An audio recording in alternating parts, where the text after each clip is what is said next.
ભગવાન લક્ષ્મી અને નારાયણ કહે છે કે કઈ સ્ત્રી સમય પહેલા વિધવા થાય છે. પ્રિય ભક્તજનો, એક સમયની એક વાત છે કે અમુક સમય પહેલા સ્ત્રીઓ વિધવા થઈ જાય છે. એકવાર માં લક્ષ્મીજી ભગવાન નારાયણ ક્ષીર સાગરમાં સૂતા છે. શેષનાગની શૈયા ઉપર પરમાત્મા સૂતા છે. લક્ષ્મીજી આજ ભગવાન નારાયણની પાસે આવે છે ને આવતા આવતા ભગવતીમાં લક્ષ્મીજીની નજર પૃથ્વીલોક પર પડે છે. મૃત્યુલોક પર નજર પડે છે એટલે બે વિધવા સ્ત્રી છે, યુવાન છે પણ વિધવા સ્ત્રી છે, અને એક પોતાની અલંકાર સજેલી સ્ત્રીને જોવે છે. માં લક્ષ્મીજીના મનમાં પ્રશ્નો ઉદ્ભવ્યા છે. માં લક્ષ્મીજીના મનમાં પ્રશ્ન થાય છે કે સમય પહેલા વિધવા કેવી રીતે બની ગયા છે? એનું કયું એવું પાપ છે કે સમય પહેલા વિધવા બને છે?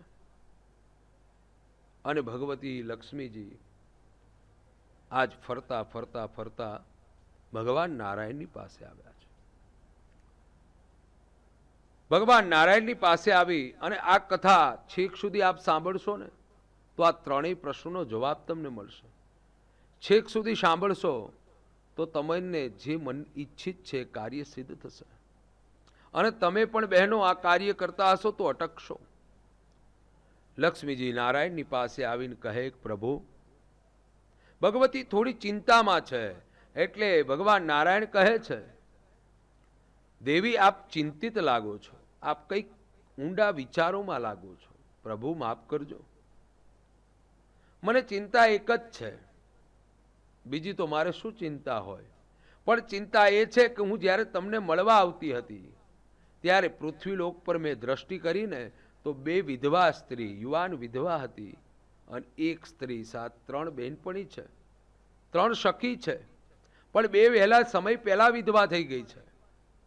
પ્રભુ, મને એ ત્રણ શબ્દ, ત્રણ મને પ્રશ્નોનો જવાબ આપશો કે કઈ સ્ત્રી સમય પહેલા વિધવા થાય છે?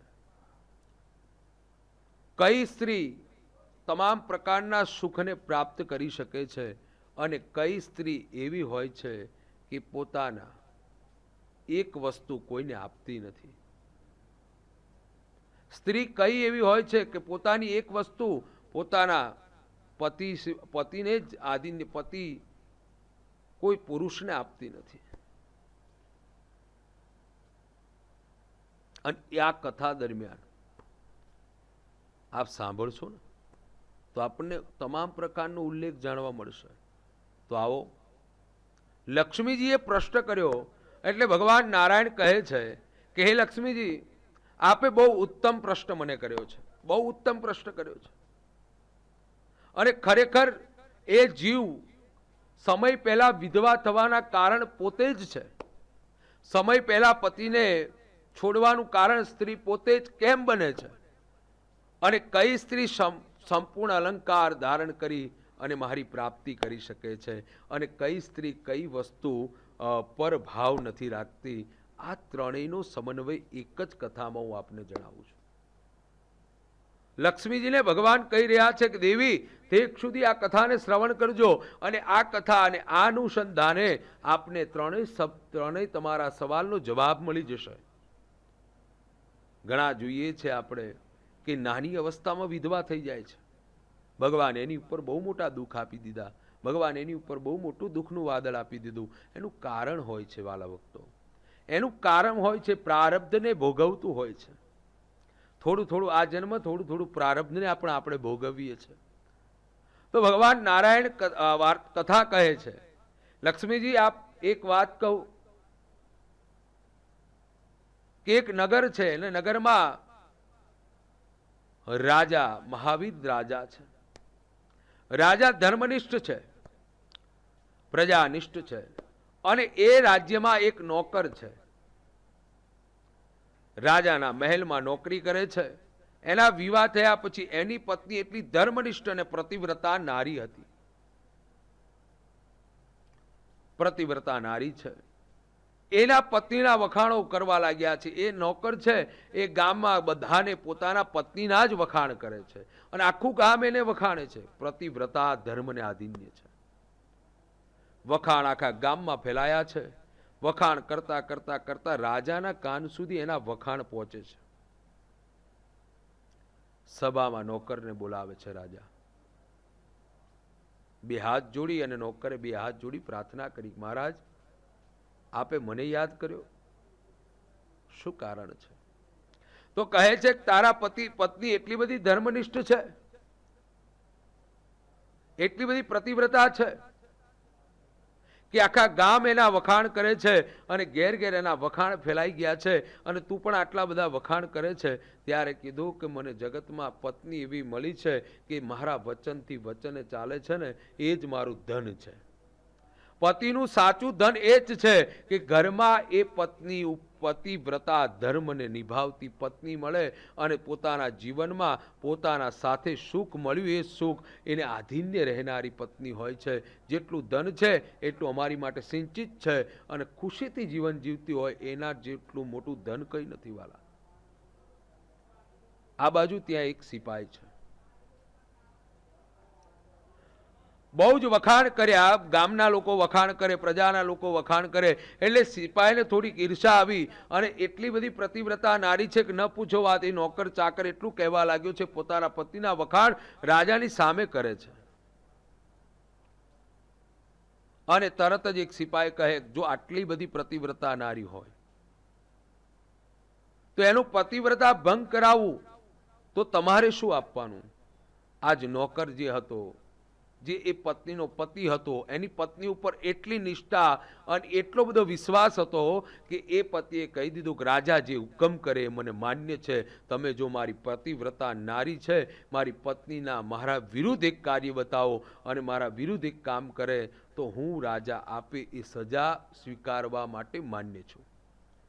રાજસભામાં આ વાત થાય છે અને નોકર કહે છે કે બહુ મોટી વાત નથી, પણ લગ્નના સમયની કટાર અને લગ્ન સમયની જે અમારા જે છેડાછેડી માટે એનો પતાકો હોય એટલું જ લઈને આવો એટલે હું તમને મારી પ્રતિવ્રતા નારી ધર્મ શું છે અને તમે સાચા અને રાજા જે હુકમ કરશે એ મને માન્ય છે. આ વાત નક્કી કરવામાં આવી છે. 2-4 દિવસ પછી શહેરમાં નીકળ્યા છે અને બધાને પૂછે છે. એની વાર્તાલાપ એટલી પ્રતિવ્રતા નારી હતી. ગામ આખા ગામ એના વખાણ કરે છે. એમાં ગામમાં એક માણસ તો એવું હોય કે માથા ભારે હોય. તો ગામમાં એક વિધવા સ્ત્રી છે,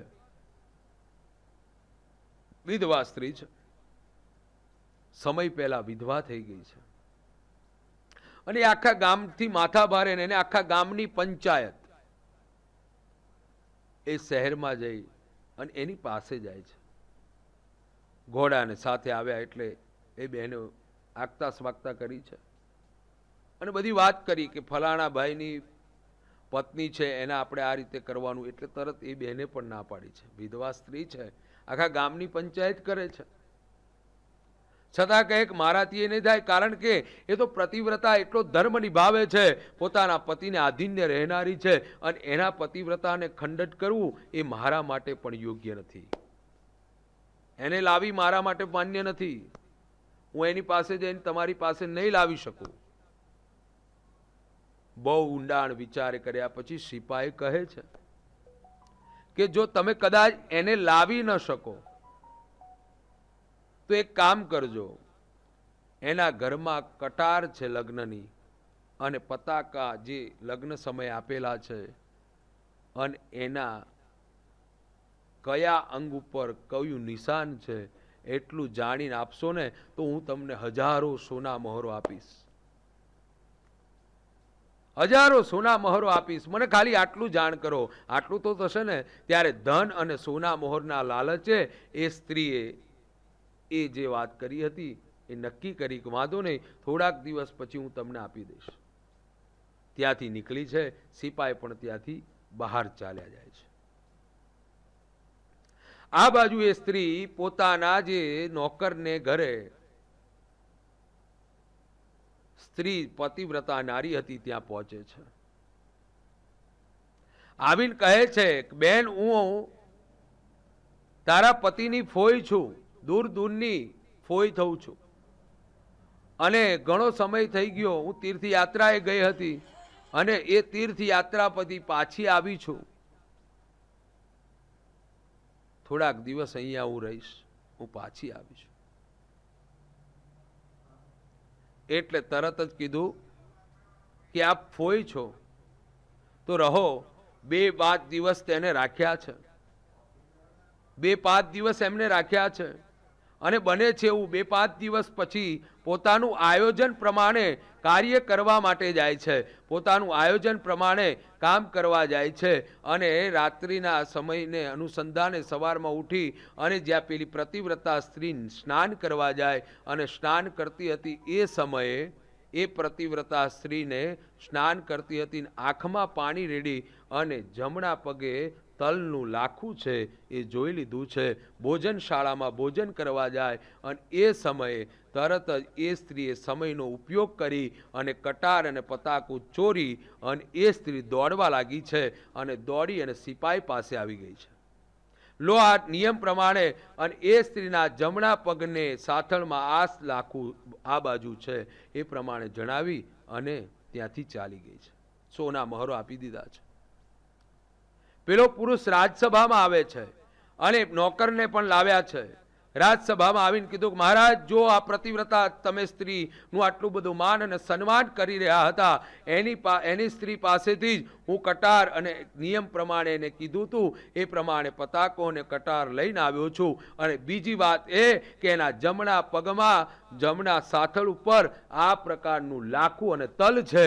અને આ જણાવ્યું ત્યારે પુરુષના જેમ આ હૃદયમાં ફાળ ફૂટી છે, નોકરના મગજમાં ફાળ ફૂટી છે, અને એને થઈ ગયું કે મારી પ્રતિવ્રતા નારી નથી પ્રતિવ્રતા. નોકરનું મન ફરવા લાગ્યું છે. રાજાએ કીધું કે આ વાત સત્ય છે? નોકર કહે, હા સાહેબ, હા મહારાજ, આ વાત સત્ય છે. હવે આપ જે પ્રમાણે મને સજા આપો એ મને માન્ય છે. રાજાએ કીધું 15 દિવસ પછી તને સજા આપવામાં આવશે. 15 દિવસ વ્યતીત થયા છે. આ બાજુ નોકરના ઘરે એની પત્ની એની રાહ જોવે છે. વાત જેમ નોકરની પત્નીના કર્ણ કમળમાં અથડાય છે. નોકરની પત્ની એની રાહ જોવે છે અને નક્કી કરવામાં આવ્યો સમય, અને એ સમયે ફાંસી આપવાની હતી એ પહેલા પોતાની સ્ત્રીને બોલાવવા માટે આવી છે. રાજા કહે કે આપ અત્યારે પણ જાણતા હશો, ફાંસી આપે એટલે પોતાની છેલ્લી ઈચ્છા પૂછવામાં આવે. ત્યારે કીધું કે મારી સ્ત્રીને બોલાવો, મારી પત્નીને બોલાવો. એને બોલાવ્યા છે, આવ્યા છે. પ્રશ્નોત્તરી થઈ છે. રાજાએ વિચાર કર્યો અને થોડાક સમય પછી ફાંસી આપવાનું નિર્ધારિત રાખ્યું હતું, એને થોડુંક વિલંબ કરી અને રાજાનો થોડુંક કાર્ય હતું એટલા માટે રાજમહેલમાં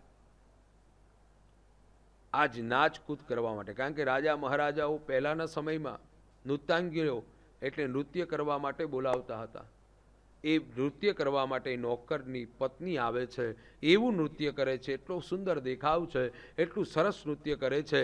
રાજા માગવાનું કહે છે અને તરત જ એ નૃત્ય કરતી સ્ત્રી કહે છે કે મારે કંઈ ન જોઈએ, મારી એક જ માગણી છે કે મહારાજ, આપનું આટલું સરસ રાજ્ય ચાલી રહ્યું હોય અને તમારા રાજ્યમાં જો કોઈ ચોરી મારે ત્યાં કરી ગયું છે, ત્યાં કે ચોર કોણ છે?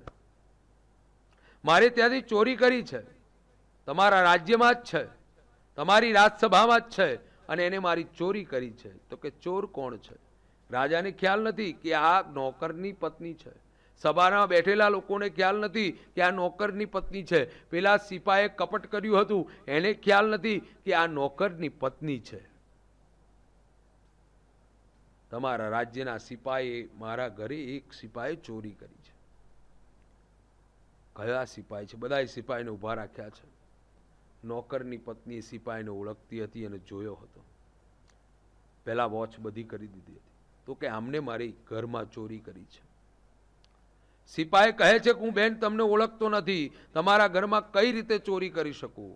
તમને મને ભેગા પણ નથી થયા, તમને મેં જોયા પણ નથી. અને ત્યારે એ નોકરની પત્ની કહે કે તમે જો મને જોયા જ ન હોય ને તો મારા ઘરેથી તમે કટાર કેવી રીતે લઈ ગયા, મારા ઘરેથી તમે પતાકા કેવી રીતે લઈ ગયા? અને ત્યારે રાજાને બે હાથ જોડીને એની પત્ની કહે કે મારા પતિદેવ નિર્દોષ છે, મારી પ્રતિવ્રતા એક મારો ધર્મ છે અને મેં જીવનમાં પ્રતિવ્રતા ધર્મ છોડ્યો નથી અને ઉલ્લંઘન મેં કર્યું પણ નથી. અને જો આપ ન માનતા હોય તો જે સ્ત્રી મારા ઘરે આવી હતી મારી ફોઈ બનીને, એ સ્ત્રીને બોલાવી છે અને સ્ત્રીને બધું જ કહેવામાં આવ્યું. એ સ્ત્રીએ બધા જ જવાબ આપ્યા છે.